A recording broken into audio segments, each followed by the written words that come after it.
So what your grass And I'm a little sick. I was like in the advisory, I was reading it, and I was like, man, He's gonna hope I did it. yeah, I was like, I'm gonna hope I'll do it so I can, because I just did not. I hopefully you did them.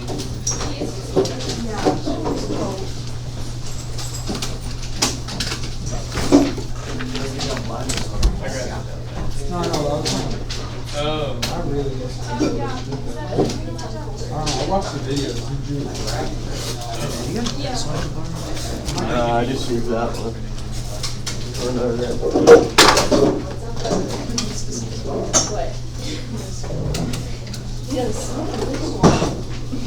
Actually, are you sore? Are you sore from pickleball? Yes.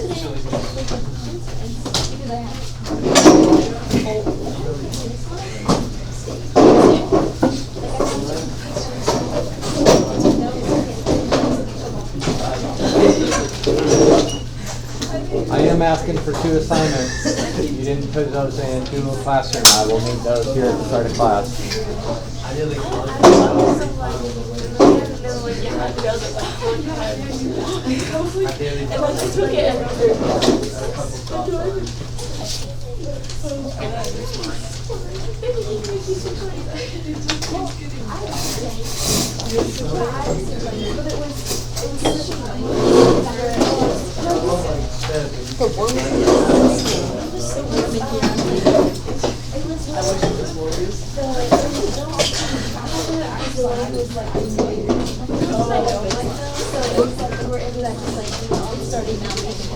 Oh yeah, I got into that. That was barely a fair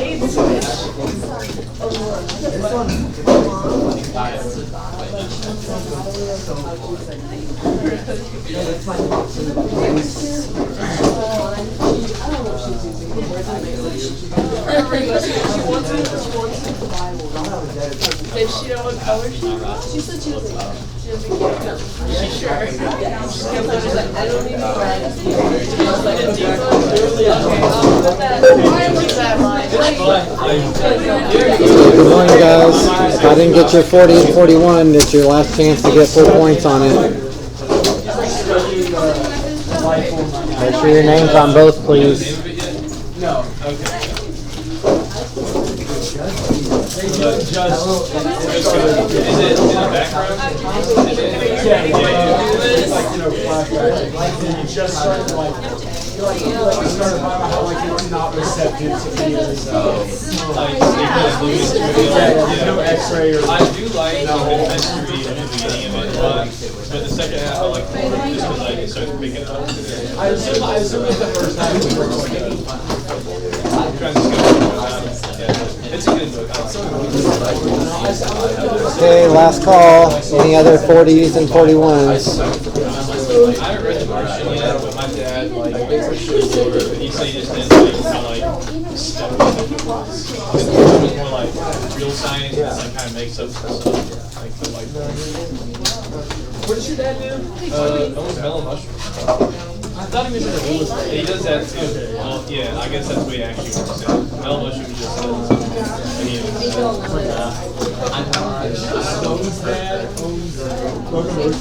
Okay, let's get started, please.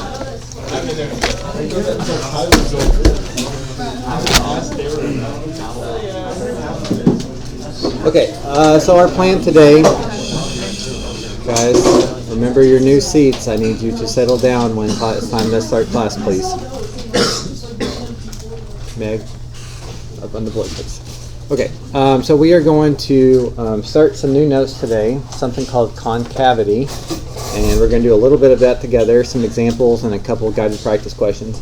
Then I'm going to ask that you finish up the assignment from last class, which was on the extreme value theorem, candidates test, absolute max, absolute mins.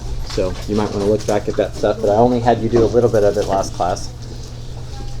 And then you can come back and finish up this number 43.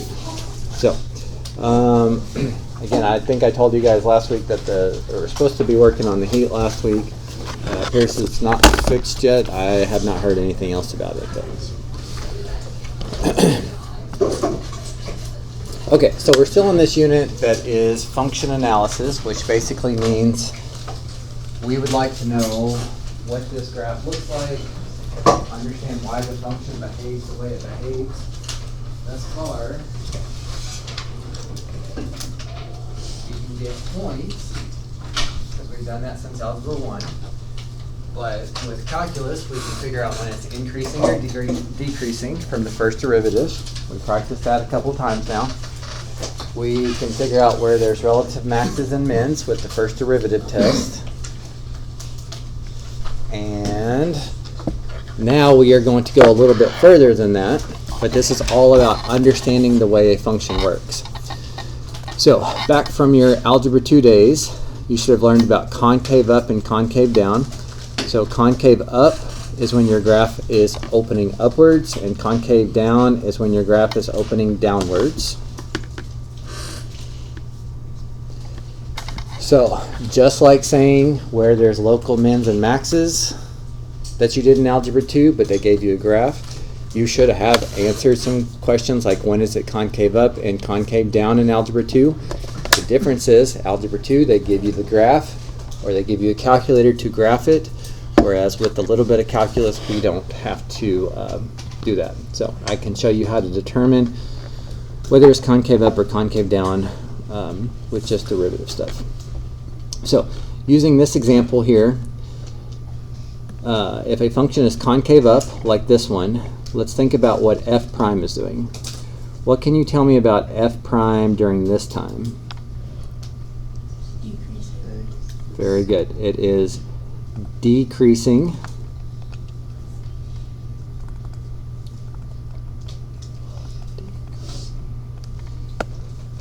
If I could spell. F prime is decreasing. So that must mean during this time, f prime is increasing.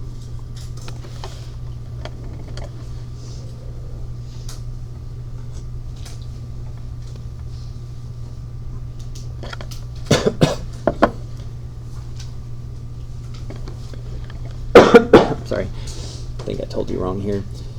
If this is supposed to be the function, then the derivative would be not decreasing. I'm sorry, that should be negative and positive. Getting ahead of myself. That's going to come up here.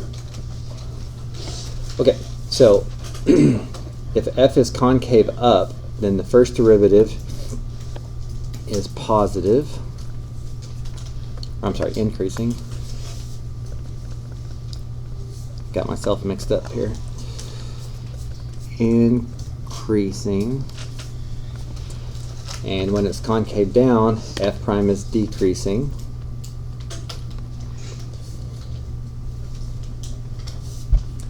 And if you think about how, so before I just tell you, how are you supposed to know something about the second derivative just knowing something about the first derivative?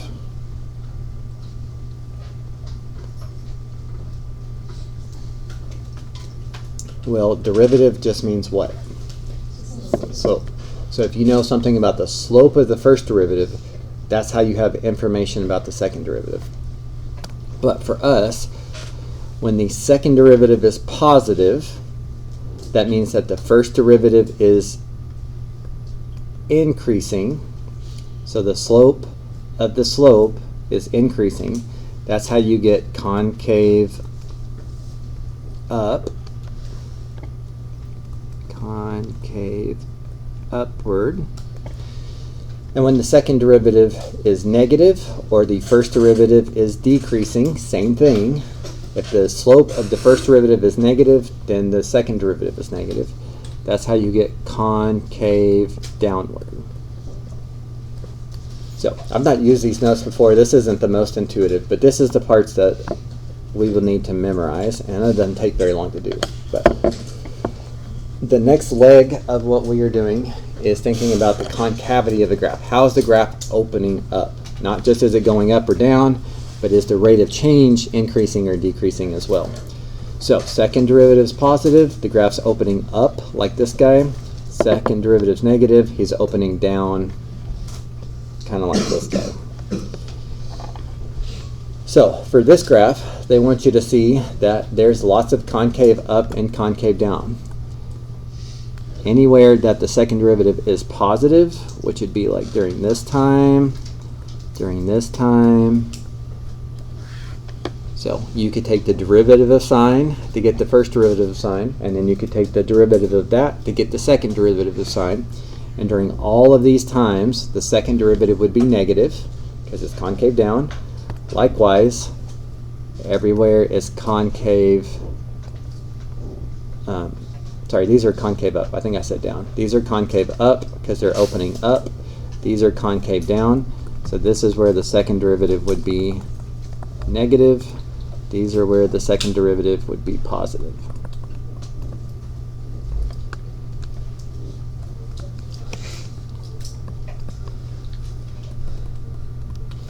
So in a lot of ways, it's like what we did with the first derivative. We found some numbers where it might be changing directions. We call those critical numbers. And then we tested around it. We plugged in numbers around the critical numbers into the first derivative. When the first derivative is positive, we know the function's increasing. When the first derivative is negative, we knew it was decreasing. We're basically going to be doing the same thing today. We're going to be finding these values where it might be changing directions. These are called points of inflection. They're not called critical numbers. Critical numbers do something else. Point of inflection is the point where the concavity changes. So where it switches from being concave up to concave down. So again, it's just like increasing, decreasing intervals where you don't want to test every number under the sun because you just literally can't do that. But testing a few values around the critical numbers is not so bad. With the second derivative, we're going to test some numbers around the possible points of inflection. A point of inflection is when the second derivative is 0. Could occur when the second derivative is 0 or the second derivative is undefined. So if you were asked to describe the concavity of this, the first thing that needs to happen in your head is that to answer something about concavity, you're going to need the second derivative. So if you have just the function, you're going to have to take the derivative once and then twice.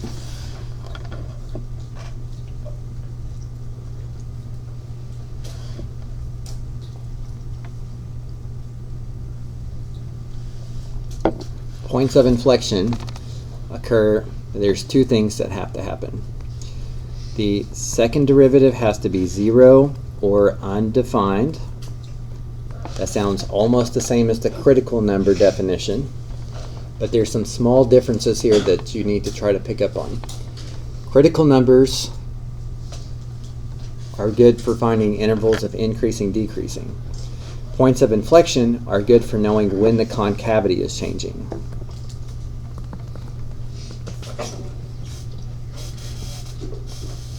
So let's change this to an and. The major difference, though, is critical numbers are found when the first derivative is 0 or undefined. Possible points of inflection occur when the second derivative is 0 or undefined.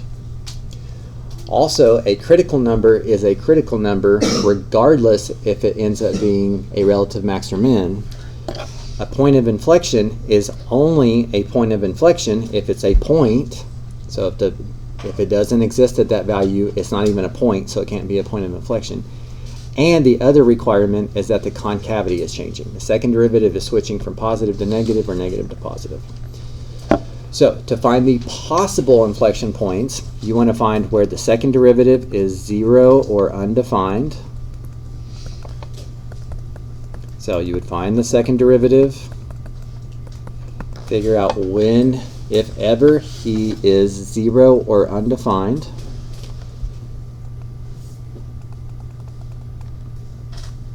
You can do one of these sign charts, just like we did for increasing, decreasing.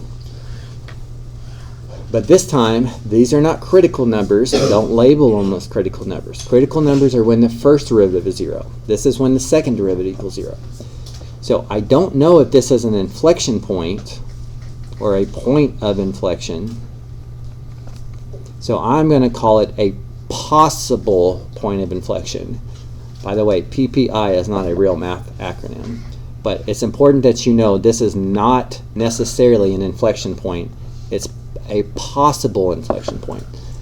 It's only an inflection point if the concavity is also changing. Bless you. So these are the two places the concavity might be changing. So I'm going to test something between these two. Now, if I plug 0 into the function, what would that tell me? Okay, not the number, but what's the information giving you? Point. When you want a point, plug into the function. I don't want a point. What happens if I plug 0 into the first derivative? Okay, you know if it's increasing or decreasing based on if it's positive or negative. If you want to know concavity, you have to plug this in to the second derivative.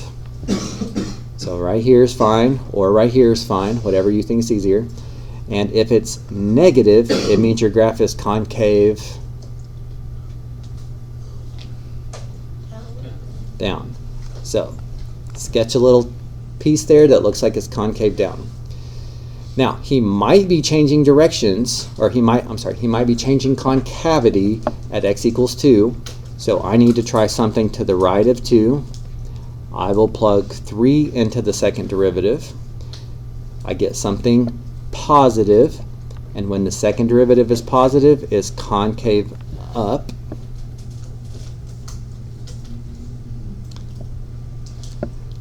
And to figure out the concavity over here, we could throw in a number like -3 into the second derivative. And that would also be positive. When the second derivative is positive, it's concave up. So x equals 2, x equals -2, make the second derivative 0. And do you see how the concavity is changing here? It's going from concave up to concave down. So now, this is no longer a possible point of inflection. I know for sure this is a point of inflection now, because the second derivative is 0 or undefined and the concavity is changing. And at x equals 2, it goes from concave down to concave up. So it's a point that makes the second derivative 0 or undefined, and the concavity changes, so he's no longer a possible inflection point. He actually is a point of inflection. That's important that we try to practice that as we go through here, because just like your test will have a question saying find the critical numbers, and your AP exam is going to have a question that says find the critical numbers, your test and your AP exam will say find the points of inflection. So we need to really emphasize that. So in other words, a point of inflection is where the graph changes concavity. Doesn't matter if it goes from concave up to concave down or concave down to concave up. Point of inflection just means it is changing concavity. Now, just out of curiosity, did y'all ever talk about inflection points in Algebra 2? No?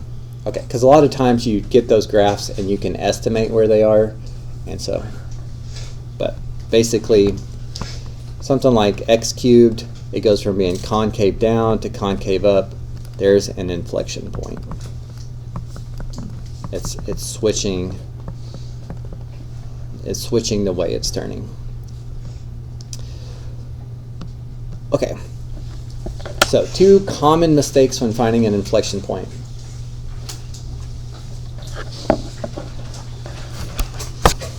If you assume that just because there's somewhere where the second derivative is 0 or undefined does not mean it's an inflection point. It's not like a critical number. Critical number is a critical number as long as the first derivative is 0 or undefined. Now, whether it becomes a relative max or relative min is another story. A point of inflection is only a point of inflection if the second derivative is 0 or undefined and the concavity changes. So almost the same thing, but some small differences. The other mistake would be assuming that just because the second derivative is 0, or not 0, let's say not 0, means there's not a point of inflection, because point of inflections can also occur when it's undefined. It's the one that you don't use very often, but it is equally important.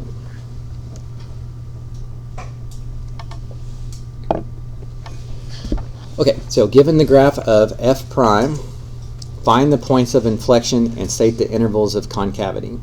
So they're wanting us to state he is concave upward during these times and concave downward during these times. That's that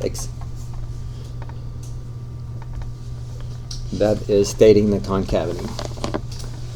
Okay, so something is concave upward when the second derivative is positive or negative? Positive. Okay, here's the important thing that's going to be the catch to be able to answer these questions.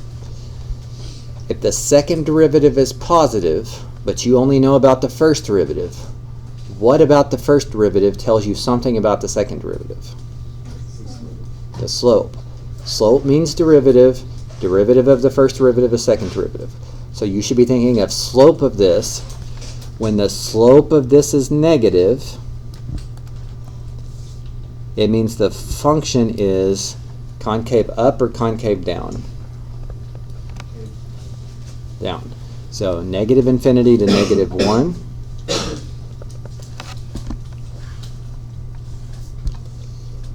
Okay, then f prime is increasing, which means the slope of the first derivative is positive. The slope of the first derivative is basically the same as the second derivative. So he is positive from negative 1 to 1. When the slope of the first derivative is negative, the second derivative is negative. When the second derivative is negative, it's concave down. When the slope of the first derivative is positive, the second derivative is positive. When the second derivative is positive, it is concave up. And actually, I'm going to change this one right here. I think this stops. We should not say negative infinity. We should say negative 4. I shouldn't assume that goes forever to the left without an arrow.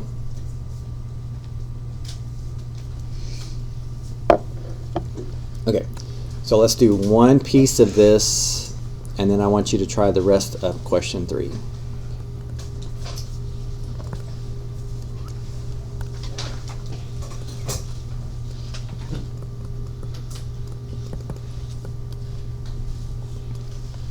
Okay.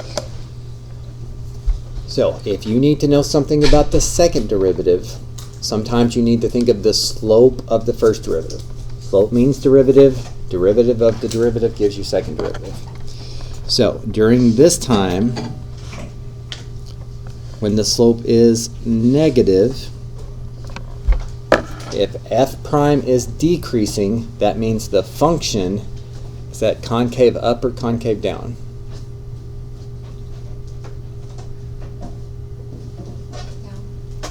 So this one has an arrow. So one part of your answer is it's concave down during this time. And when the slope of the first derivative is positive, oh, I'm sorry, I didn't even read this question right. That's my bad. This isn't the derivative, this is the second derivative. That makes a difference. Don't fall into that trap. So concave upward is when the second derivative is positive. Second derivative is positive here and here. Positive values are above the x-axis. This is why I said don't memorize in the last section like above the x-axis, below the x-axis, because all of a sudden they change the graph type and then that doesn't work anymore.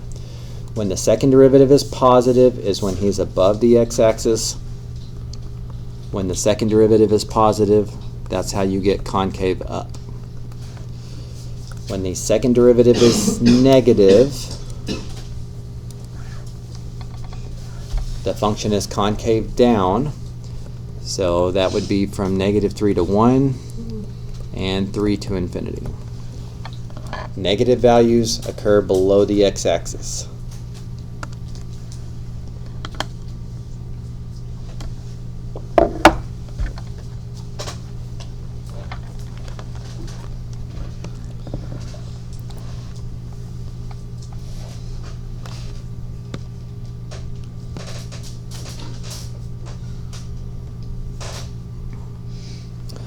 Okay, and then let's try one more, and then I think they kind of reset to be a little bit easier. We'll practice a few of these before we put this aside for today. Okay, does the tangent line to this graph at x equals 1 lie above or below the graph of f? Okay, well, I have no idea, but it would be nice to know the concavity of this graph. So, to find the concavity, I would need to figure out where the second derivative is positive and negative. So that implies I need to find the first derivative with product rule.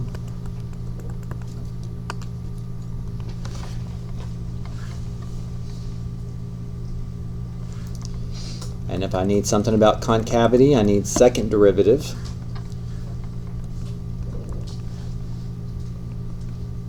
Like another product rule.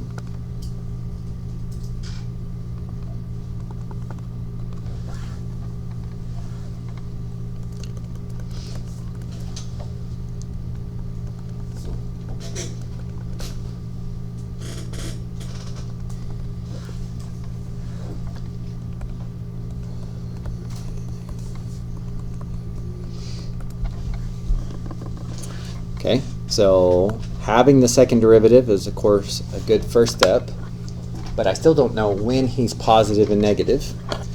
So the places he might be changing direction, the places that might be inflection points, are when the second derivative is 0 or undefined. So we need to be able to set this equal to 0, set this equal to where it would be undefined, and I'll do 0. There's a GCF here, so I'll try to factor that out. Can set this equal to 0, which never happens, and we could set this equal to 0, which happens at x equals 2. Now on the top of this page, I tried to make sure you're aware, just because the second derivative is 0 at x equals 2 doesn't mean x equals 2 is an inflection point. You have to still test x equals 2 is a possible point of inflection, but you also have to see what's happening with the concavity. So plug in a number like 3 into the second derivative.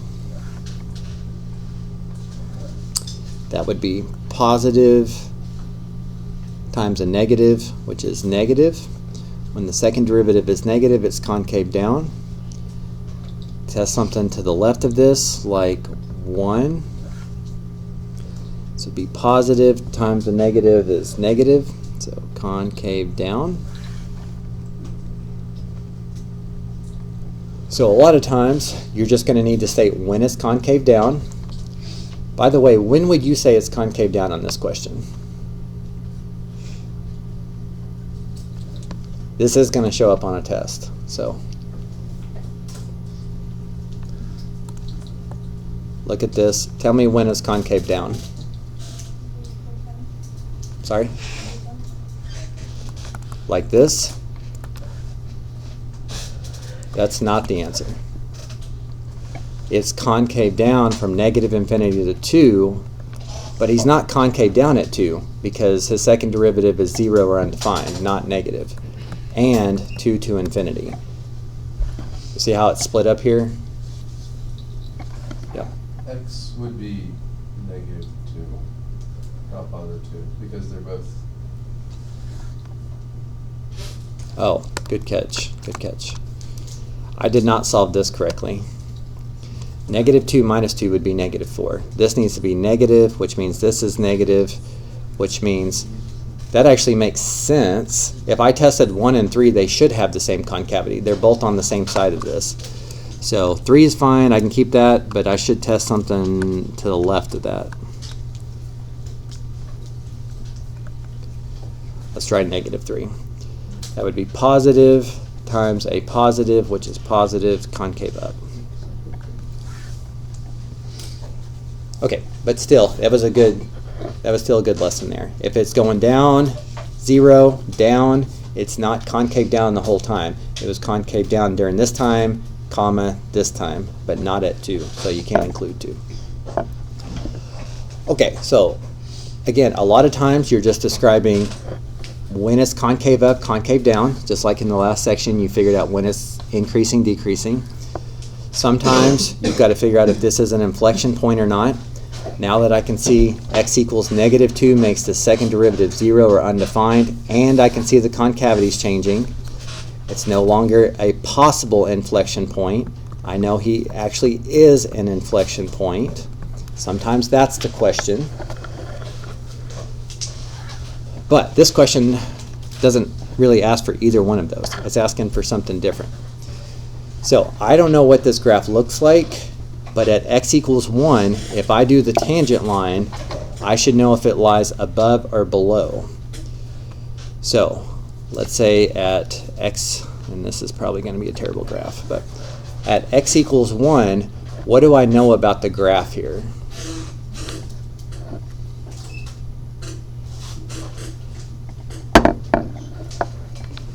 Is the graph opening up during x equals 1 or opening down at x equals 1? Okay, he's opening down. He's actually opening down from -2 on, so I'm going to just sketch something like this. So if I did a tangent line at x equals 1, this is what the tangent line looks like. Is that point lie above or below the graph? You said above? Okay. It's way up here. How come it's above?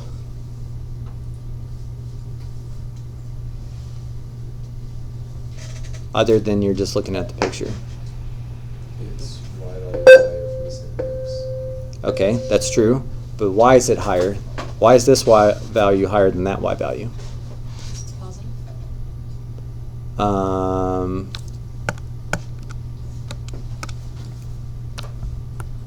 There, now it's negative. Same thing. It's because of this concavity. If it's concave down, do you see how it's going, the slope is getting more negative over time? So this is going to land higher than this. So because the second derivative was negative there, it ended up being above the graph. If the second derivative had been positive, then the tangent line would give you a point below the other point. Because you know which direction the graph is turning. So that's what they're getting at there. This one is above because at that time the concavity is negative. Okay, so again, they're not usually that involved, at least until the test day. But question 1, go ahead and look at your table here. Make sure you're paying attention, like I almost messed up on the graph a couple minutes ago. This is the second derivative. So during these x values, the second derivative is this. During this x value, the second derivative is that. And during these x values, the second derivative is this. So figure out and list where you think it's concave up, concave down, and are there any points of inflection? Go ahead and fill in what you think.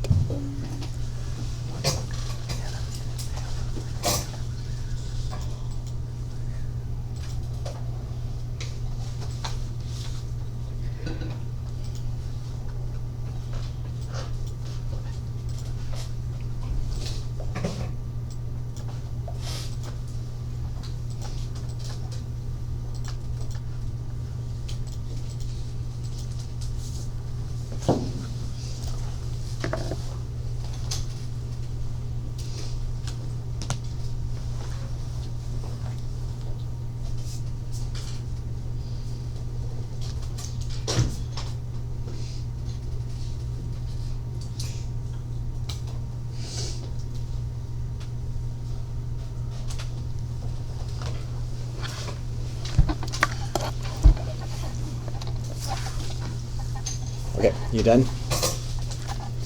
So they're pretty much giving you, again, this is about as easy as it gets. When the second derivative is positive, that's when it's concave up. When the second derivative is negative, and they're giving you the second derivative, they're trying to make this as easy as possible at first, it's concave down. A point of inflection, there's two things that has to happen. Either the second derivative has to be 0 or undefined, and concavity has to change from positive to negative or negative to positive. And it does. There's a point of inflection when x is negative 1/2. Okay, good with all that? Okay, let's do a couple more before I give you the rest of class, or the next thing to go back from last class.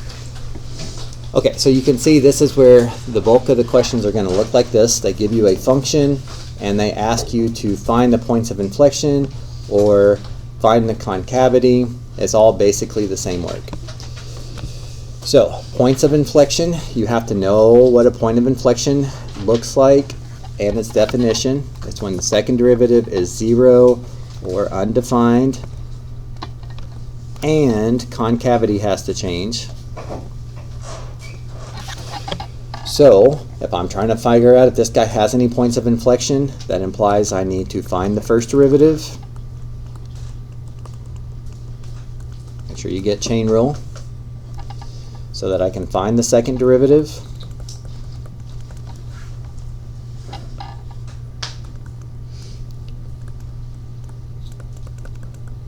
Chain rule again.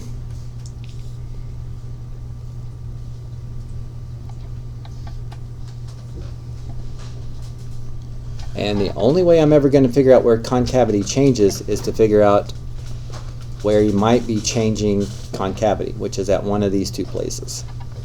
So, since sine is never undefined, the only time that this could equal 0 or undefined is at 0. Algebraically, we can multiply both sides by -4, and that's nice. That goes away.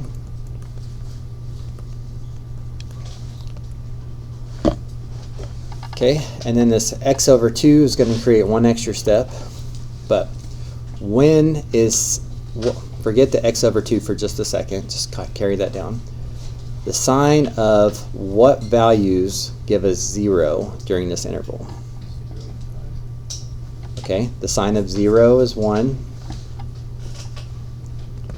Where else is sign 0?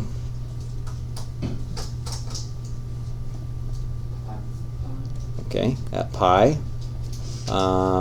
We need to go further left. What about negative pi? Okay, so negative, think about the unit circle here.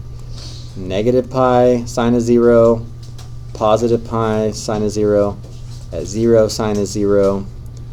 And then we got to keep going till 3 pi. Okay, 2 pi, I agree. That would be all the way around. And then one more.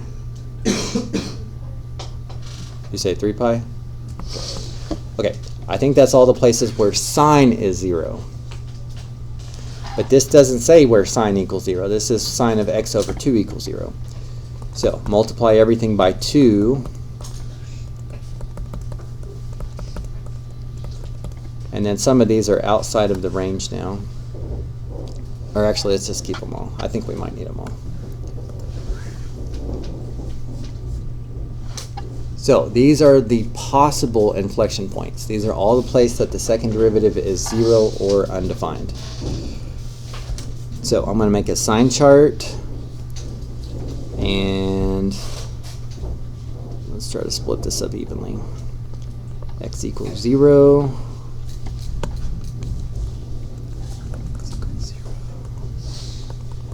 Negative 2 pi, 2 pi, 4 pi, and 6 pi.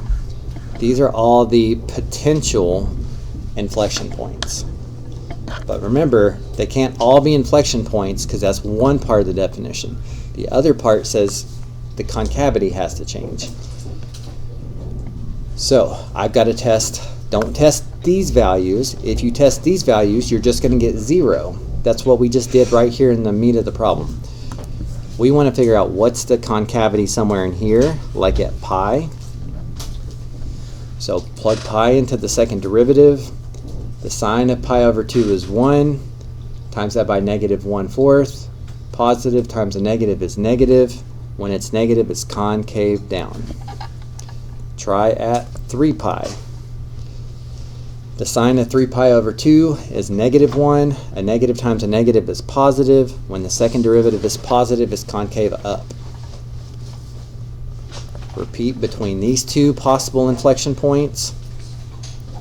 The sine of 5 pi over 2 is 1.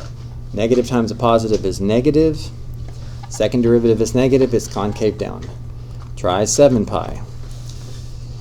Sine of 7 pi over 2 is negative. Negative times a negative is positive, so concave up. Try negative pi.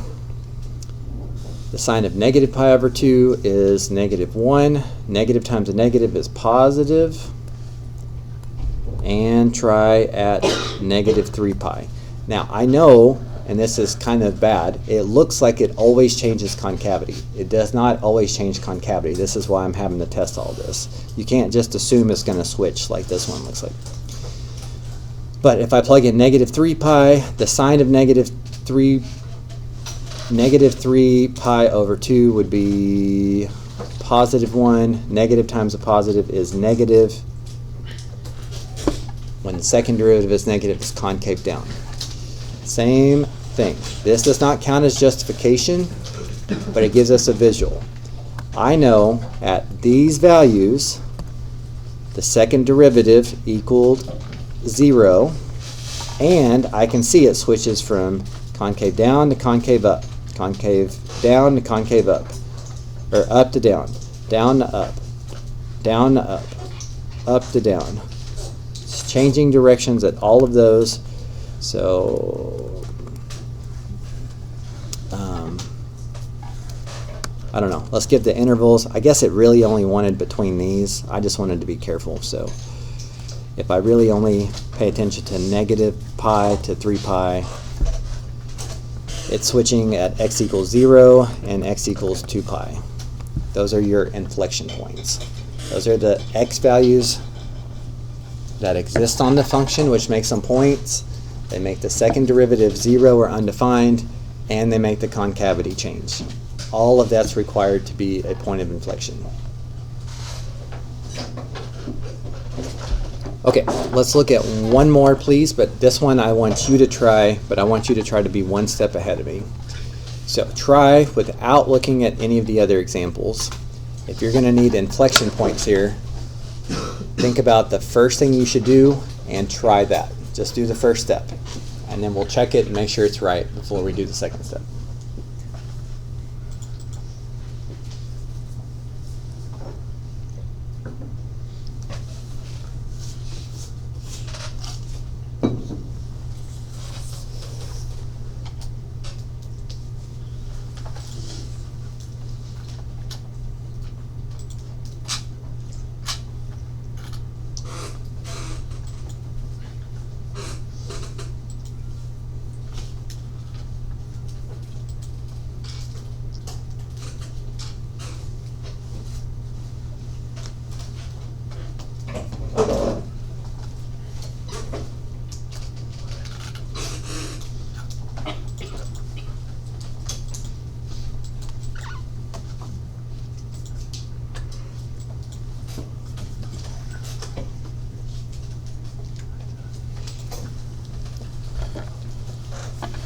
Okay, the first thing you needed was the first derivative.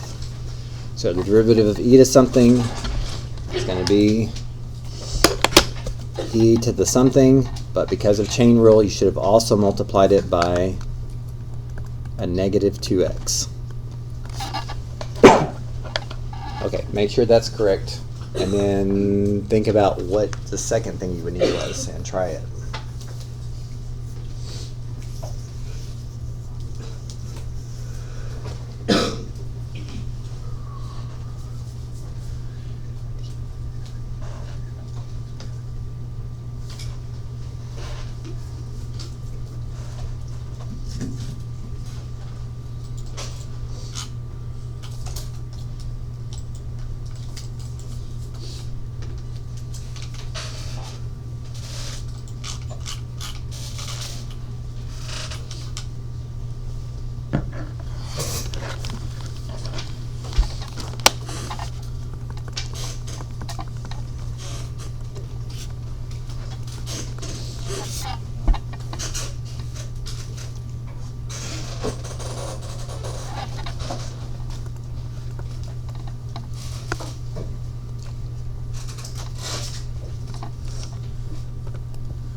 Okay, yours can look different than mine, but the second thing you needed was the second derivative.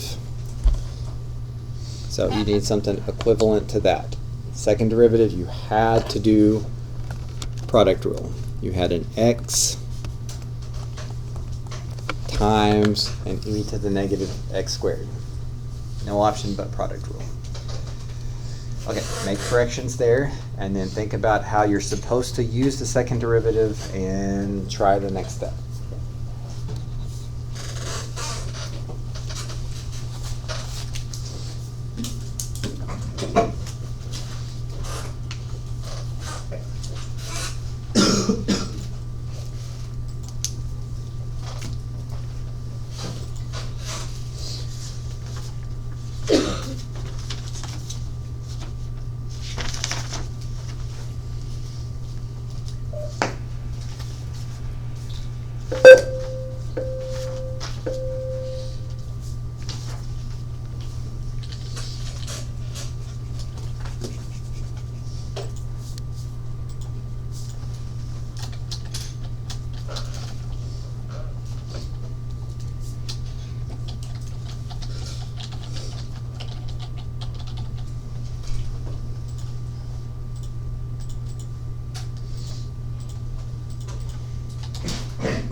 Okay, the next leg should have been if you were trying to find inflection points, to know that those might occur, not guaranteed, but might occur when the second derivative is 0 or undefined.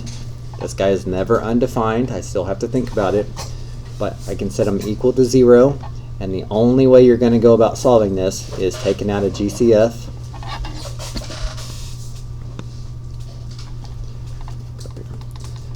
So that you can set each factor equal to 0.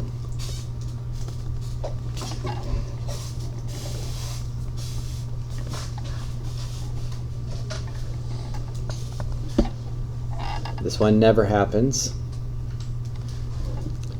This one happens.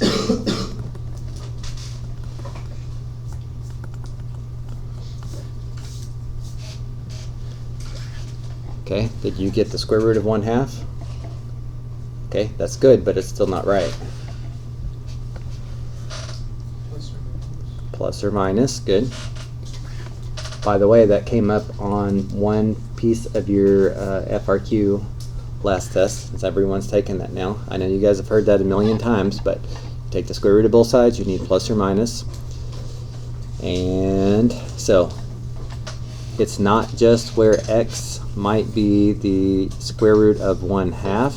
It could also be where x is negative square root of 1/2.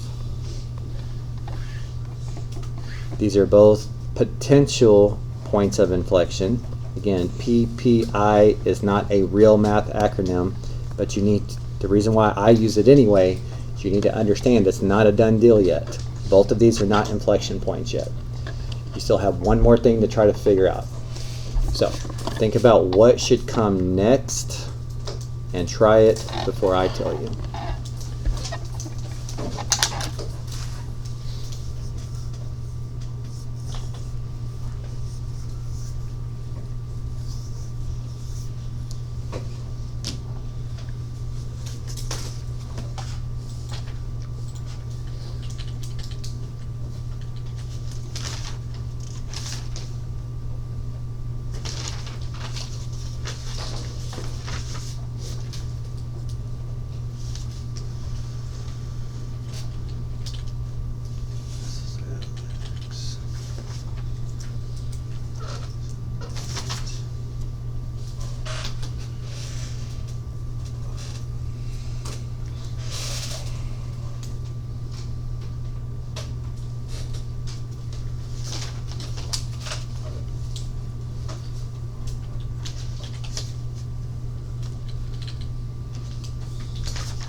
Okay, so to me, this is a lot like this table. It's just a different way of presenting this information.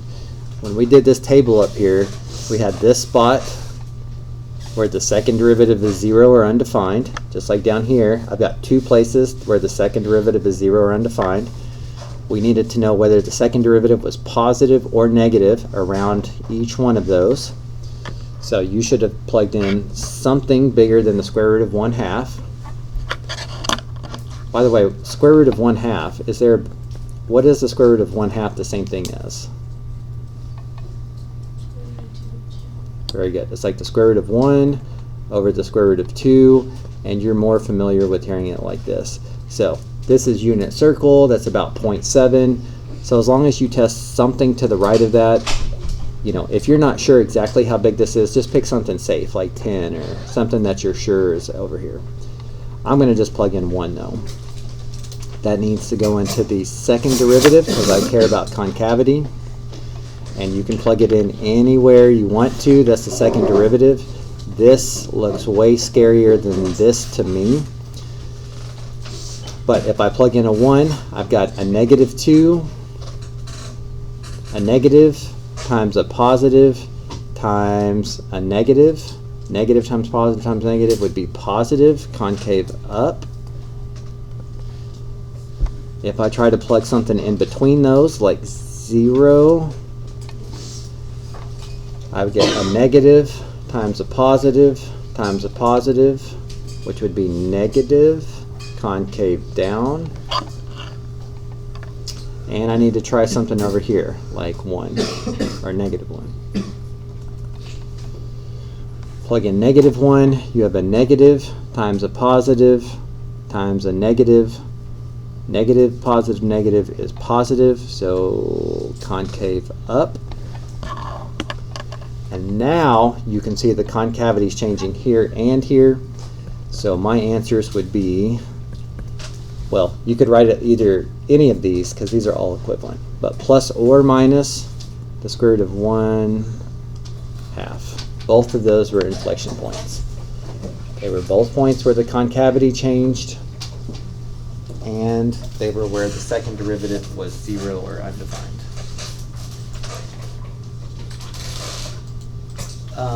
So one thing on our agenda that I'm going to adjust here, I'm not going to insist that you finish this one as well today, but I do ask that you do at least 2 more of these. So please do 4 and 5, but before you do 4 and 5, those can be for homework. I think it's good for you to have a break from this and then have to think about it again later. I want you to first get out assignment 42 from last class. We just started it, kind of like how we started this one today, but I want to make sure that you have more time on that, and then that one does need to be fully finished. 43 I'm asking you to do 2 more of, but 44 needs to be completely finished. So 42, where's where we found extreme max and extreme mins, the candidates test. You probably want to spend 2 minutes scanning over the stuff we did last time. I am going to put in these homeworks, pass those back, and then I will help out the rest of the class.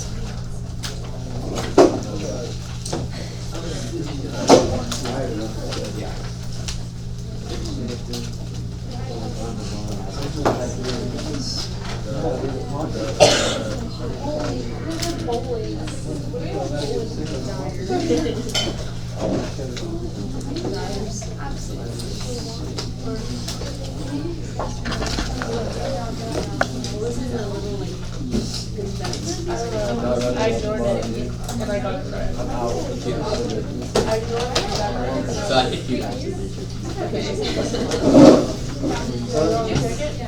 Okay, you guys need to get started. Did I have to take my mom? I had to take back to the Those were the, but it's girls. I couldn't take anything else, so I allocated it. I had to take so. I had to take back. Yeah, you got it right. Those ones given to you. We don't have anything. So I woke up at 4:30 and had to take back so. Henry, please get started.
Hi. From when I was absent, here's my the assignment. I don't know if you took it up last Thursday. I did not, but you'll need the first page with it too. Okay. I'm taking it tomorrow. Tomorrow. Do you have anything that I need to complete? Oh, you were gone last time. Yeah, I was absent. I had a doctor's appointment. The handout that you need is number 42. 42. It's going to be in that basket on the table. Not even started. I just had. Is it just every paper? I had like 11. Is it just every single handout? Actually, I don't. No, that's for tomorrow. Right in front of you, there's a basket. One of them says Cal BC, one says Cal AB. You need the AB, and then you need number 42. Yep. And you'll need to watch the class recording to see what you missed.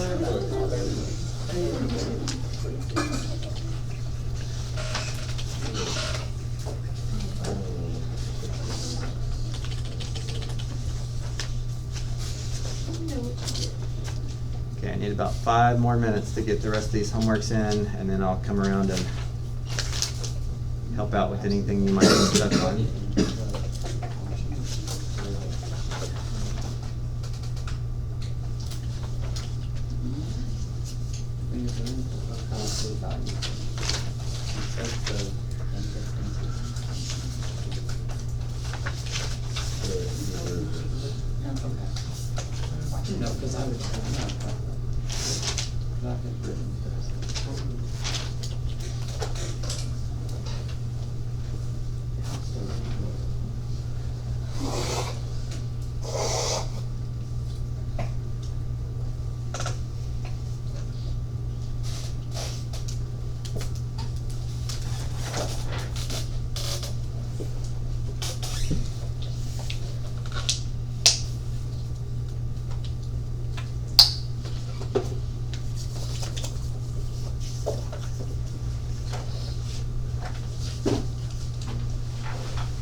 Because you're fighting for more, there's no difference.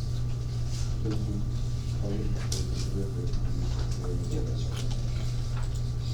I don't know.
Sorry, I'm not taking this one. I'm not paying that way.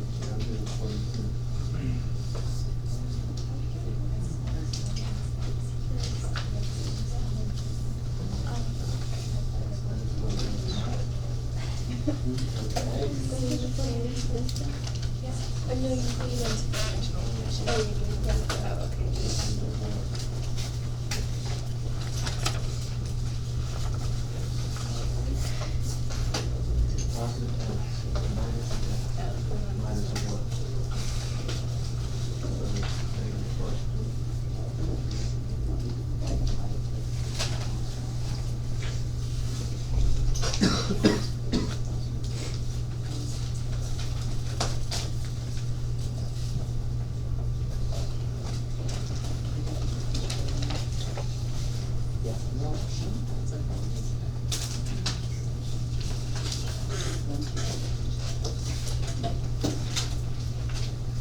One thing, if you're unsure, I don't have the answers memorized. I know I have the answers online. But another quick way for you to check the word that you go is just graph this. Just look at the cavity. Make sure that it looks like it's really okay. That's all.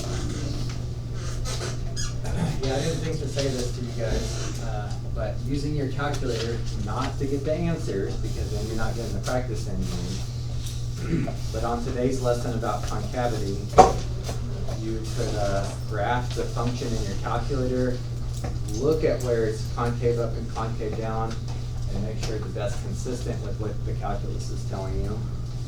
That would be an easy way to check that you're on the right track. Yeah, just a couple. Yeah.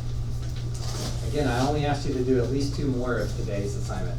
Everything else, I want you to think about extreme value theorem we talked about last class, how to find absolute maxes and mins, what's the candidate's test, what justification do you need, what type of number should you be testing for the candidate's test. I'm trying to force you to think about all that again.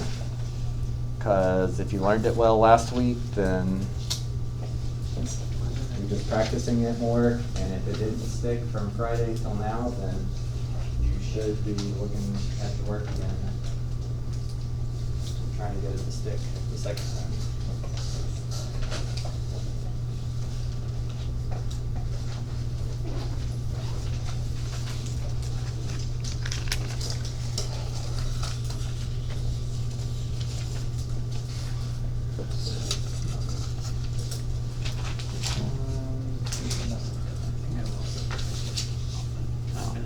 You could staple it. Or if you get your binder put together, they're gonna be right next. They'd be right next to each other. This one right first. I don't know whether that's okay.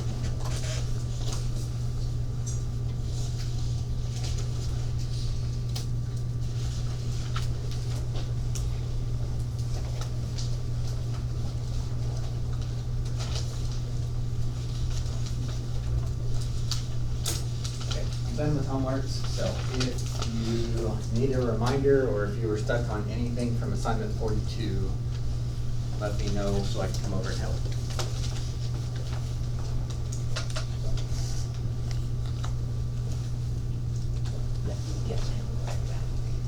Yeah, I can give it to you. You did? Yeah. Maybe I was just. Yeah, you took them I from was me. in You just, autopilot. yeah, I understand. I don't have the memory of taking them at all.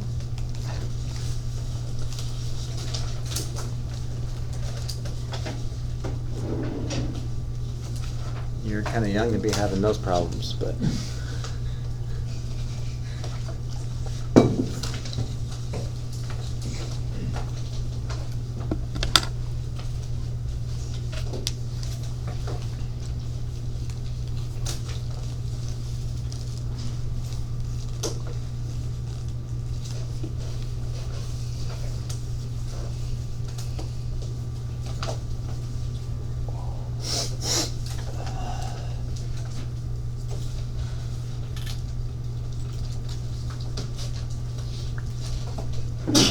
Yes.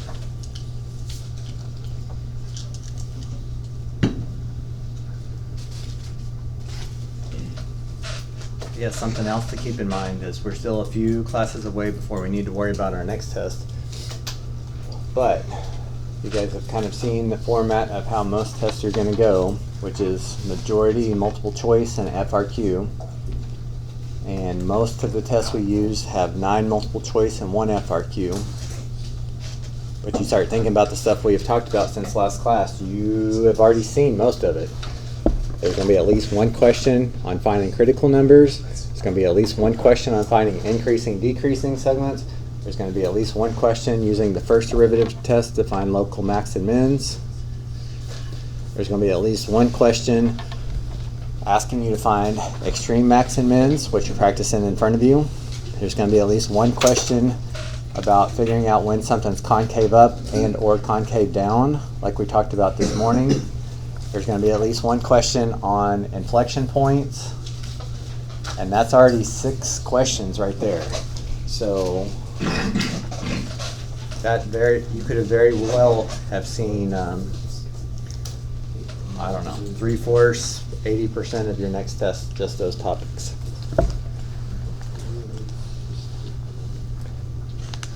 Kind of a lot of small definitions, but as you use them, that should be sticking with you.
because it's going down for longer. Relative min. Relative min would be at x equals 0. Because if the first derivative is negative, your graph's decreasing. First derivative is positive, your graph's increasing. If your graph was going from decreasing to increasing, that's relative. And then on this one, is it correct that that was 0? That I don't know. Let me pull up the answers real fast. I don't know what that one is now.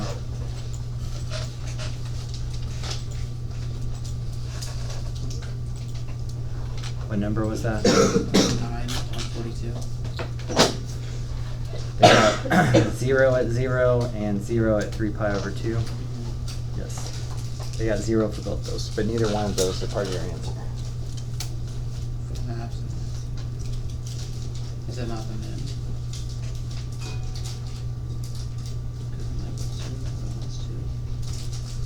Okay, you try 0 pi and 3 pi over 2.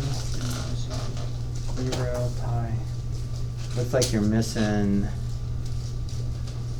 one of the critical numbers.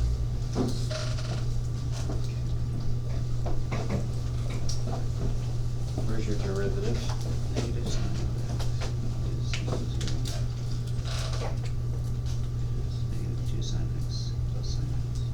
Okay, you've got a mistake right here in your derivative. How do you do it?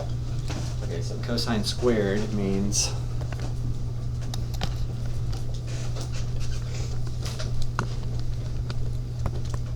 cosine squared is the same thing as cosine squared. So here you can do power rule, bring the power down, lower the power by 1, then do chain rule after that, which would be negative sine.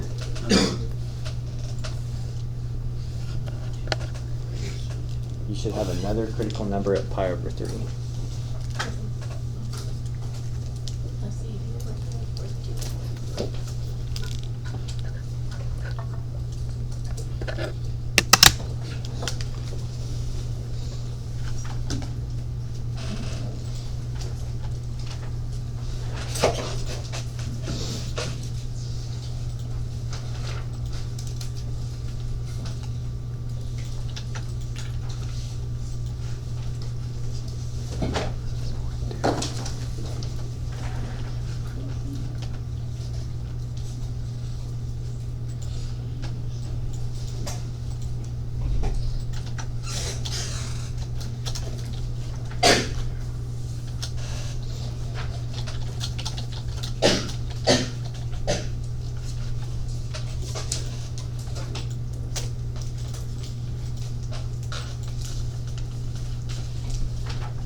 plugging it into the derivative? See, they're doing the Canada's test, they're just not making it look like a table.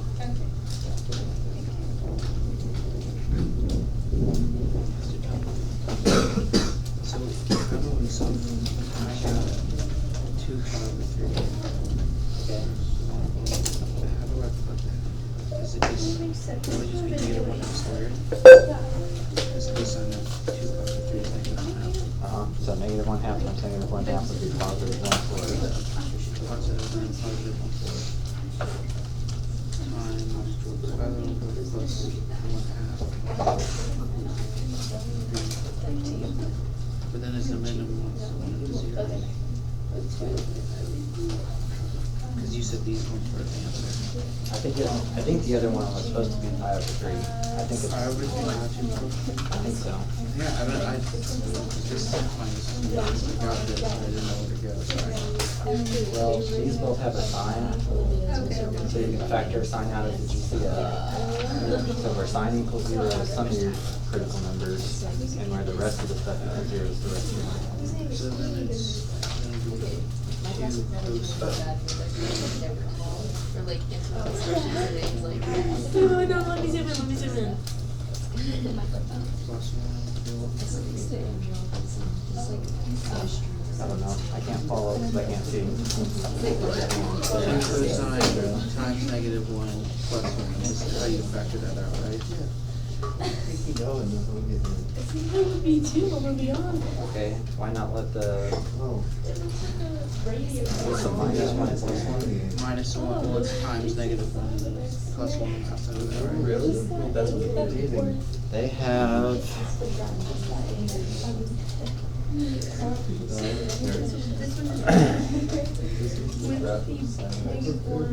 They get pi over 3 Which makes sense. because they get where cosine is a half,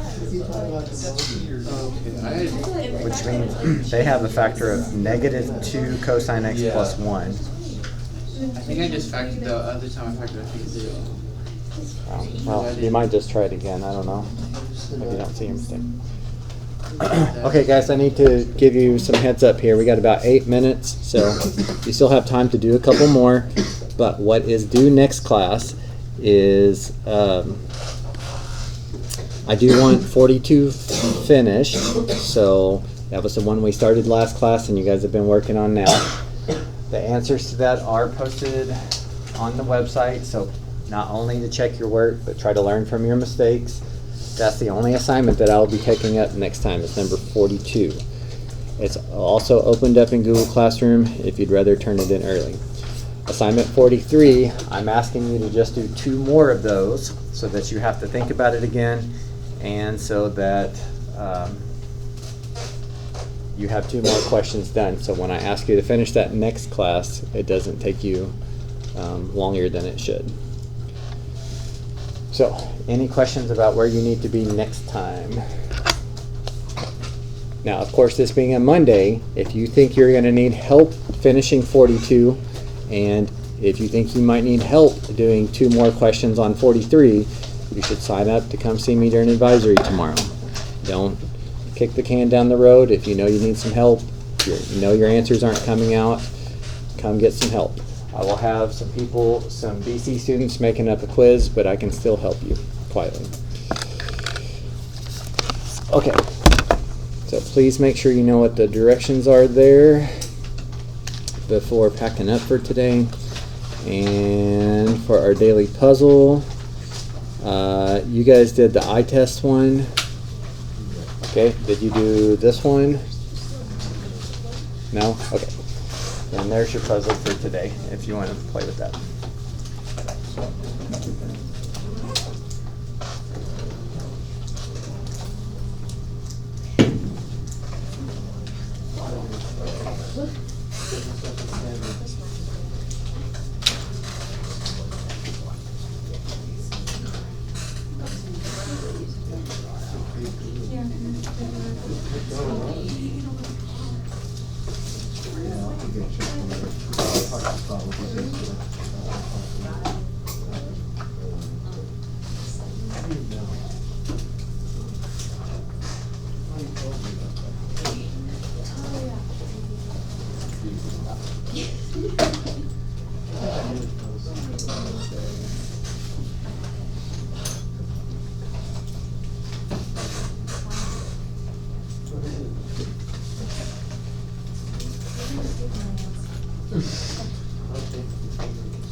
And of course, I don't need to share the answer with you on this one.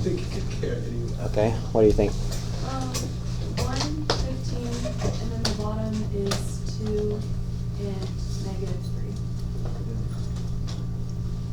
-3. 1 and 15, definitely multiply to 15. Okay. And then you said, what goes here? Bottom one? 2 and -3. Okay, 1 plus 2 would be 3. 2 minus -3 would be 5. What'd you have here? And 15. 15 and -3? Yep. That sounds like that works. Are there multiple solutions for that?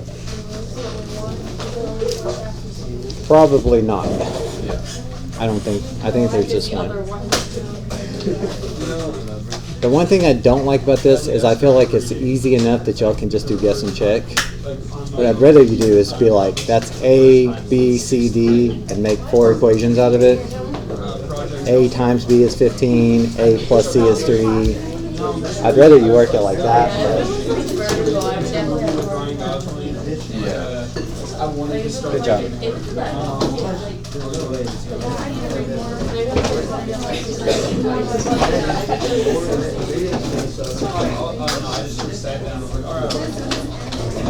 I bought it.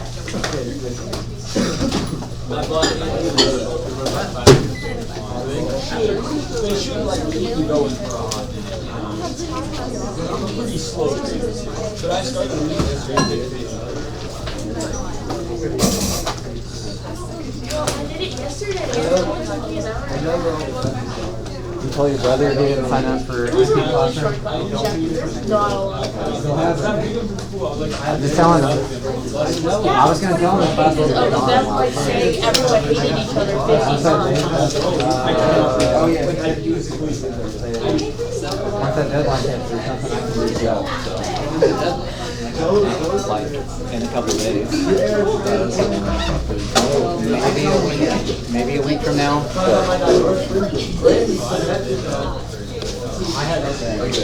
Yeah, there were like 3 sections of the entire like chapter that were just about how to reject. Also, this is a new daily meme for me. Have y'all seen this before? Well, I know you haven't seen it before, but